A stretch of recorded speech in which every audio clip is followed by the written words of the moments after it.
യേശു യായിറോസിനോട് പറഞ്ഞു, നീ കേട്ടത് കാര്യമാക്കണ്ട. എന്ത് വാർത്തയാണ് യായിറോസ് കേട്ടത്? യായിറോസ് കേട്ട വാർത്ത തന്റെ മകളുടെ മരണവാർത്തയാണ്.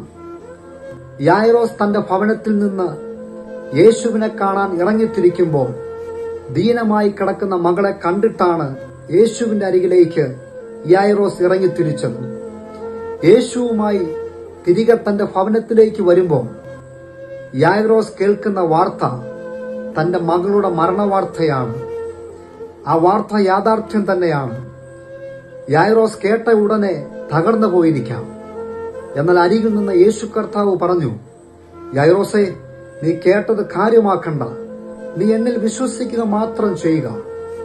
യേശു പറഞ്ഞ വാക്കിലും യേശുവിനും യായിറോസ് വിശ്വസിച്ചപ്പോൾ അടുത്തത് സംഭവിച്ചത് യായിറോസിന്റെ വീട്ടിൽ ഒരു ഉയർപ്പാണ്.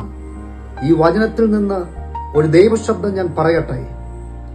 നീ തകരുന്ന പല വാർത്തകളും നീ കേട്ടെന്ന് വരാം. നീ കേൾക്കുന്നതൊന്നും കാര്യമാക്കാതിരുന്നാൽ എന്റെ യേശു നിന്നെ ഉയർപ്പിക്കുവാനിടയായി തീരും. കേൾക്കുന്ന വാർത്തയ്ക്കകത്ത് തകർന്നു പോകാതെ ഉയർപ്പിക്കുന്ന ഒരു യേശു സ്വർഗത്തിലുണ്ട്. ഈ വചനത്തെ ആമേൻ പറഞ്ഞ് സ്വീകരിച്ചാട്ടെ. ഈ ദിവസങ്ങളിൽ ഒരു ഉയർപ്പ് നിശ്ചയമായും നിന്റെ മേൽ സംഭവിച്ചിരിക്കും.